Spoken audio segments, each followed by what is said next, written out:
Welcome to the class students. कल हम लोग डार्विन के बारे में बात कर रहे थे और 19वीं सेंचुरी में जो दो विरोधी विचारधाराएं हैं उसके ऊपर हम चर्चा कर रहे थे और उसमें डार्विन का अस्तित्ववादी संघर्ष जो है उसके अंदर मैंने उसके बारे में मैंने आपके साथ चर्चा की थी। मैंने आपको बताया डार्विन जो है उन्होंने का अस्तित्ववाद की अवधारणा है और डार्विन ने अपने विकासवाद के सिद्धांत को 3 चरणों में विकसित किया या 3 चरणों में उसकी चर्चा की है। अधिक मात्रा में संतानोत्पत्ति, जीवन संघर्ष और प्रकृति वरण की बात की है। और हम अगर डार्विन के सिद्धांत को देखते हैं तो Darwin struggle for existence, survival of fittest की बात करते हैं और ये कहते हैं ये प्रकृति का नियम है जिसमें व्यक्ति की अपनी कोई भूमिका नहीं हो सकती। तो डार्विन के सिद्धांत को सामाजिक क्षेत्र में भी प्रयोग में लाया गया, इसलिए हम सोशल डार्विनिज्म शब्द का प्रयोग करते हैं। तो डार्विन का जो 3 चरण का जो सिद्धांत है इसका प्रयोग समाज और सामाजिक संबंधों को समझने के लिए भी किया गया और इस सिद्धांत को सामाजिक डार्विनवाद का नाम दिया गया। समाज के विकास को समझने हेतु डार्विन के विकासवाद का सिद्धांत अधिक उपयुक्त साबित हुआ, क्योंकि इसके अंतर्गत जिस समय डार्विन ने ये सिद्धांत प्रतिपादित किया उस समय समाज अपना जब विकास कर रहा था उसको हम डार्विन के सिद्धांत के द्वारा समझ सकते थे।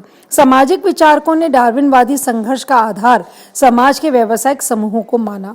पूंजीपति उस समय जितने भी आप थिंकर्स देखेंगे जिन्होंने सोशल डार्विनिज्म के आधार पर सिद्धांत का प्रतिपादन किया है उन सभी थिंकर्स ने पूंजीपतियों का सपोर्ट किया है, क्योंकि उस समय जो व्यवसाय विकसित हो रहे थे उन व्यवसायों के संदर्भ में उनके जो विचार सामने आए वो सोशल डार्विनिज्म के सिद्धांत को सपोर्ट करते हुए नजर आते हैं।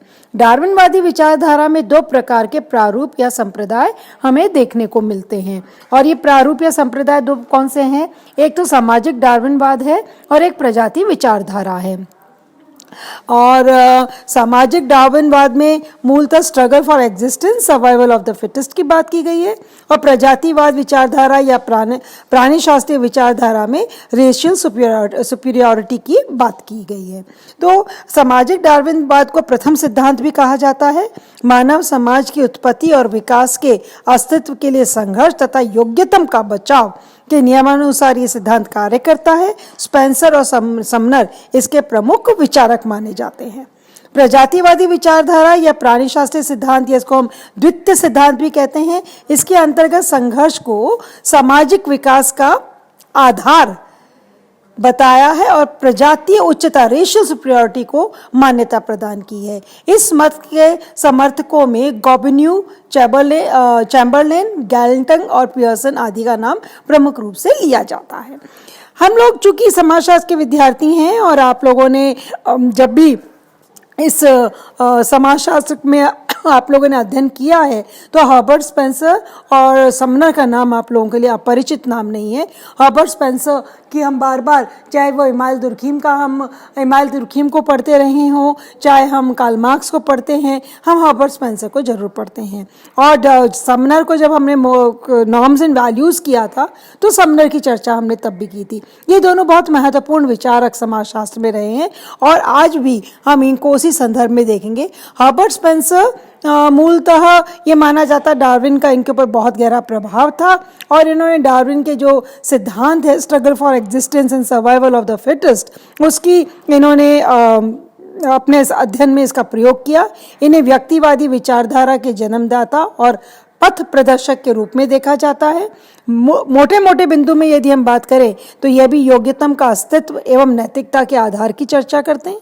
इस प्रक्रिया से मानव जाति की प्रगति होती है और सामाजिक सुरक्षा के नियमों की भी चर्चा करते हैं। अब इन बिंदुओं को अपन थोड़ा सा विस्तार से समझने का प्रयास करते हैं।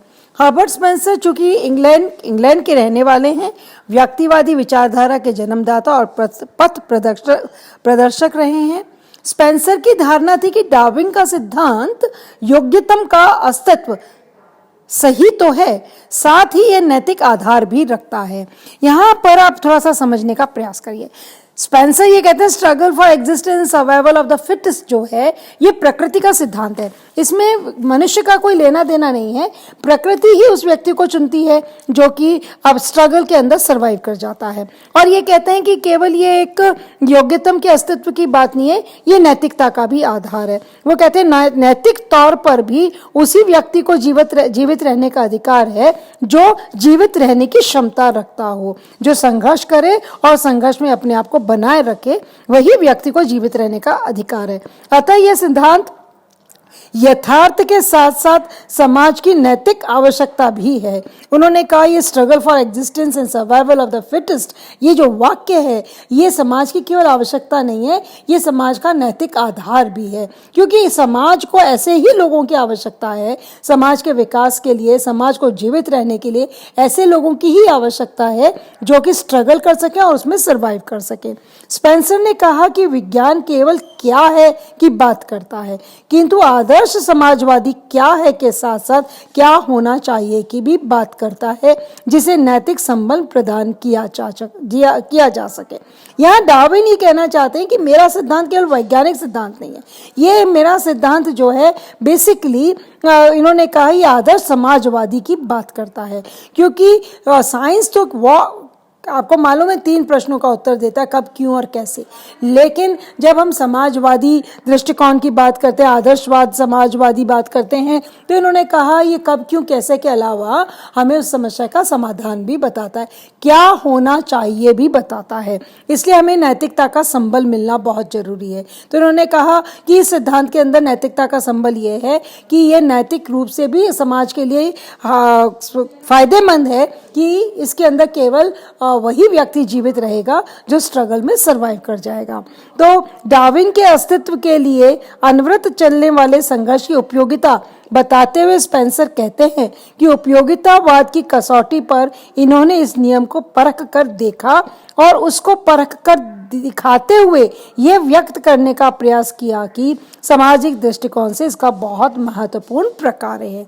एक और बात आप ध्यान रखिएगा, हर्बर्ट स्पेंसर उपयोगितावादी है। वो कहते हैं समाज में वो ही रहता है जो उपयोगी है, चाहे समाज की संस्था हो, समाज की इकाई हो, व्यक्ति हो, समाज में वही रहेगा जो समाज के लिए उपयोगी है। तो वो उपयोगितावादी की बात करते हैं। तो इन्होंने कहा यह सिद्धांत भी उपयोगितावादी को समझाता है, उपयोगी जो समाज के लिए उपयोगी होगा वो बचेगा, जो समाज के लिए उपयोगी नहीं होगा उसका विनाश हो जाएगा। इसलिए इन्होंने अपने सामाजिक दृष्टिकोण से समझाने का प्रयास किया है कि ये सिद्धांत बहुत अधिक प्रकार्यात्मक है, ये समाज को समझने में हमारी बहुत अधिक सहायता देता है।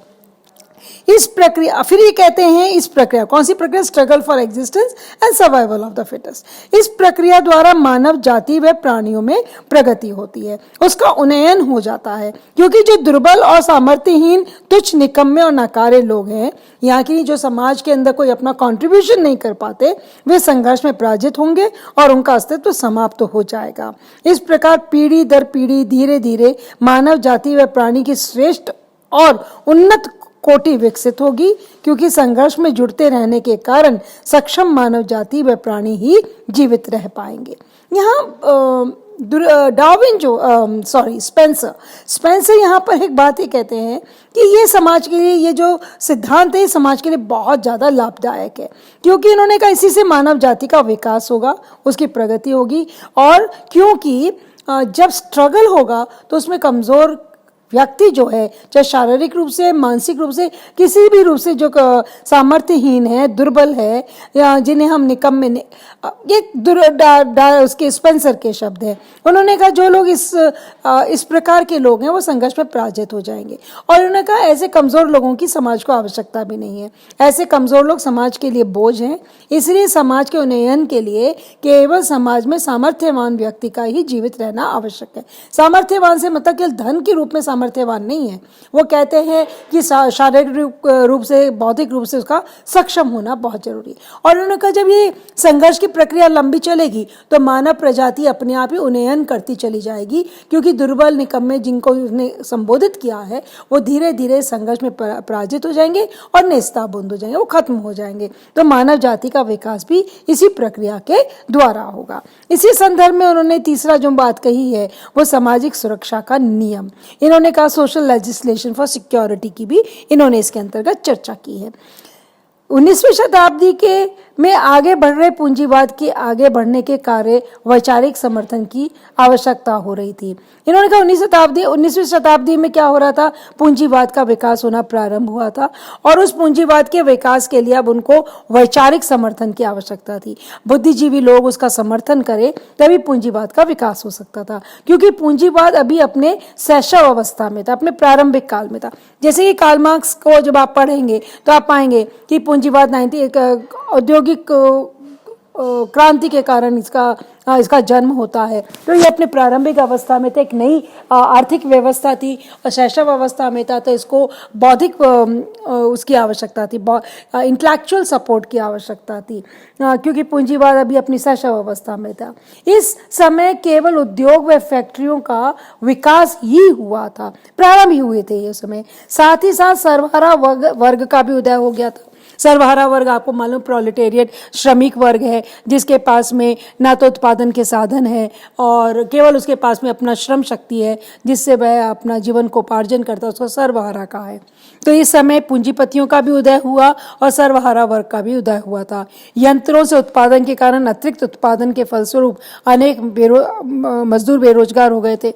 आपको मालूम है, आप लोगों ने पढ़ा है, जब आप लोगों ने इसको पढ़ा था, मॉडर्नाइजेशन को पढ़ा था, पश्चिमीकरण को पढ़ा था, तो उसके अंदर अपन ने ये भी बताया था कि यांत्रिकरण जब मशीनों का आविर्भाव हुआ, बड़े बड़े कल कारखाने लग गए, तो उसका लाभ हुआ तो उसकी हानि भी हुई। लाभ ये हुआ कि कम समय में अधिक मात्रा में उत्पादन होने लगा, लेकिन इससे दूसरी और एक और चीज़ थी कि अतिरिक्त उत्पादन के फलस्वरूप अनेक मजदूर जो थे बेरोजगार हो गए, क्योंकि मशीनों के द्वारा अब उत्पादन होने लगा था।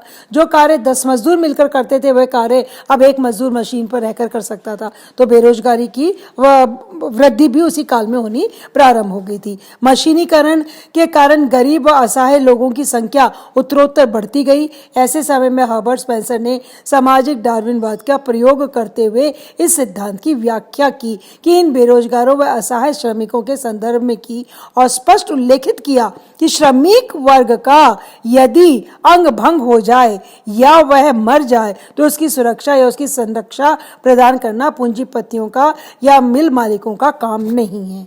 यहाँ पर आप देखेंगे हर्बर्ट स्पेंसर पूंजीपतियों को कितना ज्यादा सपोर्ट कर रहे हैं। वो ये माने श्रमिक को वो शायद हर्बर्ट स्पेंसर स्पष्ट शब्दों में नहीं कह रहे हैं, लेकिन स्पेंसर श्रमिकों को तुच्छ मान रहे हैं। स्पेंसर श्रमिकों को पूंजीपतियों से हीन मान रहे हैं, इसलिए वो कह रहे हैं अगर उनका कोई अंग भंग हो जाता है और यदि मृत्यु हो जाती है तो कंपनसेट करने की आवश्यकता नहीं है, क्योंकि वो डार्विन के सिद्धांत को लागू कर रहे हैं। वो कह रहे हैं स्ट्रगल के अंदर वो सर्वाइव नहीं कर सकता तो ये उसका प्रॉब्लम है, पूंजीपति का प्रॉब्लम नहीं है। तो ऐसे में वो स्पष्ट तौर पर पूंजीपतियों को सपोर्ट कर रहे हैं। और अभी अभी मैंने कहा ये एक शैशव अवस्था थी पूंजीपतियों की, पूंजीपति कैपिटलिज्म के लिए ये प्रारंभ था, इसलिए इनको इंटेलेक्चुअल सपोर्ट की आवश्यकता थी और यहाँ हमें हर्बर्ट स्पेंसर उनके सपोर्ट में खड़े होते हुए दिखाई देते। हम आलोचना इनकी करने की जब बात आएगी ये अलग विषय है, लेकिन हर्बर्ट स्पेंसर के विचार क्या हैं वो जान लेना हमारे लिए बहुत ज़्यादा महत्वपूर्ण है। तो इन्होंने कहा कि ऐसे लोगों के लिए पूंजीपतियों को कोई कॉम्पनसेशन देने की जरूरत नहीं है। इन्होंने तो इनके लिए कहा कि ये तो निकम्मे, नाकारे और अकर्मण्य लोगों को संरक्षण प्रदान करने हेतु जितना धन का अपव्यय या दुरुपयोग होगा उसका उपयोग समाज के लिए अन्य उपयोगी व कारगर काम में लगाकर अधिक लाभ प्राप्त किया जा सकता है। तो इनका उन्होंने कहा कि अगर आप इनको कॉम्पनसेशन देते हैं, आप इनको ग्रेच्युटी देते हैं, यानी आप अगर जो लोग प्रोडक्शन नहीं कर सकते हैं, प्रोडक्शन करने में असक्षम है, उनको आप किसी भी प्रकार की आर्थिक सहायता मत दीजिए। वो तो यह कह रहे हैं कि उस धन का प्रयोग समाज के उत्थान के लिए कहीं और करना चाहिए, ऐसे नाकारा और निकम्मे लोगों पर उस धन का व्यय नहीं करना चाहिए। डार्विन की भाषा में यहाँ पर हमें स्पेंसर बोलते हुए दिखाई देते हैं। स्पेंसर मानते हैं कि ये दुर्बल व्यक्ति संघर्ष में हार चुके हैं, अतः ये जीवित रहने के काबिल नहीं है, उन्हें अपने हाल पर छोड़ देना चाहिए। हमें आज के संदर्भ में जब हम देखते हैं तो हमें स्पेंसर का सिद्धांत बहुत ही इनह्यूमन लगता है, अमानवीय लगता है, लेकिन स्पेंसर जिस बात को कहना चाहते हैं उसको हम केवल इस दृष्टिकोण से नहीं देख सकते मानवीय या अमानवीय। वे तो ये कहना चाहते हैं यदि प्रोडक्टिविटी नहीं, बिकॉज ये उपयोगितावादी है, स्पेंसर मैंने आपको बताया, और स्पेंसर कहते हैं अगर उसमें प्रोडक्टिविटी नहीं है, वो समाज के लिए अगर लाभदायक नहीं है, तो समाज को उससे कोई लेना देना नहीं। और यहाँ समाज से मतलब उसका पूंजीपतियों से, तो पूंजीपतियों को उस पर कोई इन्वेस्टमेंट नहीं करना चाहिए, क्योंकि उसको उसके हाल पर छोड़ देना चाहिए। अब उस संघर्ष में वो जीवित रहता है नहीं रहता, ये उसकी प्रकृति निर्णय करेगी। प्रकृति के द्वारा उसका निर्णय करने के लिए हमें छोड़ देना चाहिए। पूंजीवाद के पक्ष में संघर्ष की चर्चा करते हुए स्पेंसर कहते हैं कि पूंजीवाद अपनी योग्यता व क्षमता के कारण पूंजीपति हुए हैं और अस्तित्व में भी आए हैं। अतः उनकी क्षमता या योग्यता ही है कि उनके अस्तित्व को उपयुक्त कारण है। उनका यह चयन प्रकृति ने स्वयं किया है, जिसे चाहे मुनाफे के रूप में समझा जा सकता है।